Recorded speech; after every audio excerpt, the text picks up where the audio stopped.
Okay, it's Mike with your movie review. Movie that's been out for a while. The Shape of Water. Now, why did Mike see this movie? I saw it in the theater, believe it or not, just yesterday. February 16th, I believe. Friday at 4:10.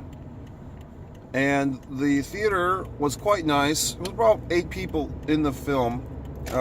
Theater, that is, the audience. About 8 people. Mostly older people. Look, the movie's been out for a couple of months. It's been nominated for a bunch of awards. It might win more awards. Lead actress did a great job. Why did I go see this movie? I wasn't really, all jazzed up. This is the third movie in 3 days at the same theater I saw in a row.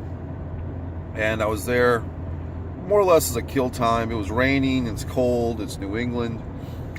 And a friend of mine, I'll give her credit, her name is Kim, insisted that I go see this movie. Literally insisted that I see it so we could talk about it. So I bit, and here I am, and she insisted that I see it in the theater. I couldn't just watch it on TV. I had to see it in the theater. Okay, so I went to see the thing. First thing, my own fault. I did have a coffee before I went to see the movie, but I was very tired in the film. I might have dozed off a couple of times. Not for extended periods, but a couple of times I fell asleep, I'll admit. So if I missed something, I think I picked it up. What did I like about first of all, I did not like the movie, but I'm going to say what I liked, certain aspects of it first, to sandwich this report, okay? So, now spoilers, okay? If you haven't seen The Shape of Water and you think you want to see it, you may not want to watch this video. Pause, watch the movie at your leisure, and come back to me. But see it on the big screen, like my friend insisted. So I see this fucking movie. I'm tired. First thing that I liked immediately the visual presence of the film is strong. It's got a green and blue tint, similar in theory to the colors of the ocean or the water, aquatic. So a nice green, and not like that movie, a Mel Gibson movie like Payback from 15 years ago that had that blue tint throughout the whole fucking thing. And I think Stallone did a movie like that. For a while, all these action movies had this horrible blue filter. This one wasn't so bad. It was very visual. It was very nice cinematography, lighting, all that crap. The movie takes place in like kind of a vague, somewhere mid-50s, mid-60s. There's a lot of undertones of civil rights and so forth. There's a kind of a poignant moment of Shirley Temple, and I'm trying to remember, but it was a African American entertainer, and they're kind of tap dancing, which is a very historical scene. I just can't remember. I don't want to misquote who that is, but there's a lot of stuff in the background of the movie. What I liked, the female lead actress. Look, she's one of those women in this movie, at least. I don't know who the actress is, but it's not like you'd see her and go, oh my God, she's so hot. But she takes her clothes off a few times. That's nice. I mean, let's be honest, but we'll get to that later. But it's nice that she fully dedicated herself to the nudity in the movie because it was pertinent to the script, blah, blah, blah. And it's nice to see a little full frontal, what can I tell you?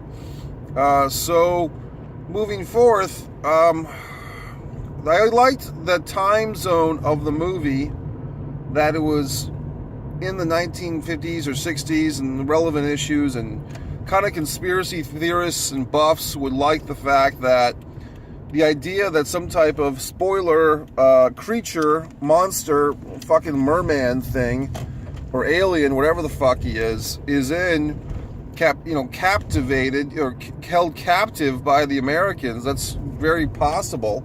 In fact, just a month ago, there was some report that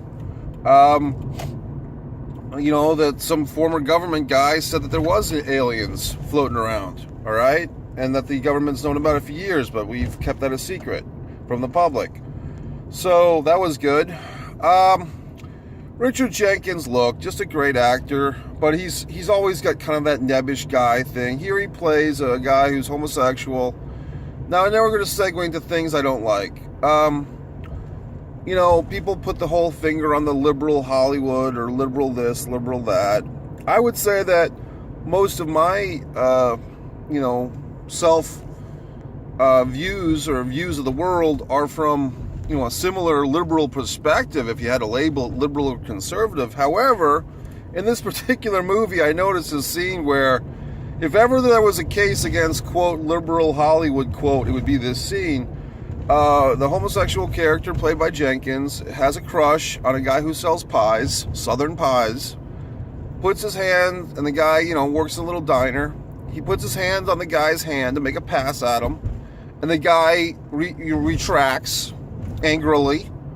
And then an African-American couple comes into the little diner, and the fucking diner host guy yells at them very rudely, and then he yells at the homosexual character played by Jenkins. So the point is, in one broad swoop, so to speak, in 1 minute, we've taken this kind of non-significant character up until that point in the film of this diner guy, and suddenly he's this Southern pie-selling, bigot, homophobic fuck who's just an illustration of the times, according to my friend. But I would just say, what was the point of his storyline? I think it was as just him and Jenkins, the diner guy and Jenkins, were kind of a B storyline to reflect off the A storyline of the lead actor, or the lead character, and the merman freak thing, whatever. So it was just that. It was just a B storyline, and it was really that storyline with the pies, unless I'm missing something, was so unnecessary for this movie. It probably added an additional 20 or 15 minutes to this movie that didn't really need it, okay? And the movie runs long, in my book. It was draggy, and it just kind of said, okay, deaf women need to fuck fish. I mean, if you had to put a bullet hole in this fucking movie, it's that it feels like, is this a commentary that handicapped people, or in this case to be exact, deaf people, or deaf women, because they can't find love in society, they're resorting to fucking fish people. And, there's a couple of masturbation scenes with her early on that just prove, hey, she's 30, she's 40, whatever she is, she's in the peak of her sexuality, but she has no man to fuck, so she's gonna fuck a fish. And I don't know. I don't know if it's much deeper than that. I guess it is, or it's trying to be, but I don't know. It just didn't strike me as that great. I think there is a thing where, also, I wasn't a big fan of the merman once he fucking ate the cat's head off the fucking cat, okay? I mean, that's not gonna ingratiate this mer beast creature to me to fucking eat a cat's head. And then he's petting the cats 5 minutes later. The surviving cats, or I guess they forgive easily that this freak fucking bit their friend's cat's head off. So I'm not exactly thrilled with the mer creature beast for killing a cat, an innocent cat, okay? And look, what's her name? The, African-American actress, Olivia Spencer, is that her name? I can't remember all these folks' names, but she does like kind of her role now, which is like kind of the oh, honey, did you have sex with that fish? She's playing that kind of character. And it's just like, she's kind of translating to both the audience and the other characters in the film some of the things that the deaf character cannot say for herself. I get that. But she's kind of just going through the whole thing. There's a whole refrain, a subterfuge thing that men are weak in this film. Men are weak, that's why women have to fuck fish. Because Olivia, if her name is Olivia Spencer, she's got a husband character who's really weak, who just sits in his chair and is, doesn't have any gratitude, and he rats her out later on. So just, straight men in particular are weak, and bigots and homophobes and traitors, and they're cowards and violent. So it's not a great movie if you're a guy, okay? Unless you're a fish guy. Of course, the fish creature is the most jacked up, powerful, muscular fish guy in the world. And it's kind of, I didn't know that fish eat cats. Like, I never heard that one before. So I guess they just kind of made that up, just to get rid of a cat. And I noticed that the cat who died was named Pandora. And this movie, if anything, reminded me of Pan's Labyrinth, 7-8 years ago, which was a better film than this one in my book. So my friend seemed intrigued by the whole feeling that this movie was a fable or whatever. but I just didn't fucking get it. It just didn't do that much for me. It just felt draggy. You know, the singing scene where the deaf lady sings, I dug that because that was well shot, and if that was her real voice or they piped in someone else's voice, it was good singing. And seeing the little Seaman creature dance around was pretty good. I didn't hate this movie as much as I might, be alluding to. I think it's just a deal where had I caught this film, when it first came out, had I been one of the first to see this movie, I probably would have liked it more. But seeing it 2 or 3 months after it's been floating around for a while, and I just wasn't up for a movie. I'd seen 3 movies in 3 days. Saw the fucking 50 Shades Freed, and then I saw Black Panther in the 2 days leading up to this, so I'm kind of movied out. So that's part of my own fault. But I'm trying to think if there's more things I didn't like about this movie, or more things that I did. I think it was just a thing where, the Mer Creature guy, okay, here's comparisons to other films. Fucking Splash, all right? 1983, Daryl Hannah.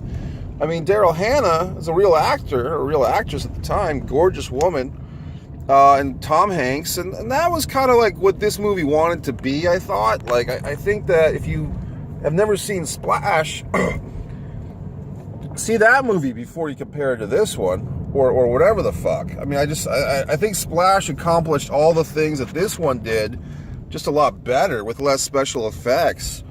What else? I don't know. It's one of those things where, look, I think there's also, if you want to get deep about it, women are so disgusted and so, disappointed by the state of men these days, that fucking fish is a viable option, like in their fantasies. Like, men are so weak, as represented by the husband in this movie, Olivia Spencer's character's husband. Men are so weak in the viewpoint of a lot of women, or maybe even other men, that they'd rather seek out a strong male character within another species. So some alien or some merman guy is an attractive option, which is not a good state of affairs for men. Like, if men are being replaced by fish or fucking robots or vibrators or whatever the fuck, it's not a great sign for men. So the bottom line, this or Beauty and the Beast, any of these stories, where a man, the Beauty and the Beast TV show, any of these stories where a male character is kind of diminished by a fish or anything like that, it's just not a good look for guys. So I guess guys have to be on the lookout to be better men, so we don't lose our women to fish. The Shape of Water, I give it a mild thumbs down. If you're a woman who likes fables, whatever, you might enjoy it, but for a man, it was not good. So that's it. Best thing about the movie, the cinematography and the female nudity, and worst thing was just its length was too long, and it's just the messages that it just didn't do much for me. So there you have it, The Shape of Water. Sorry, didn't like it.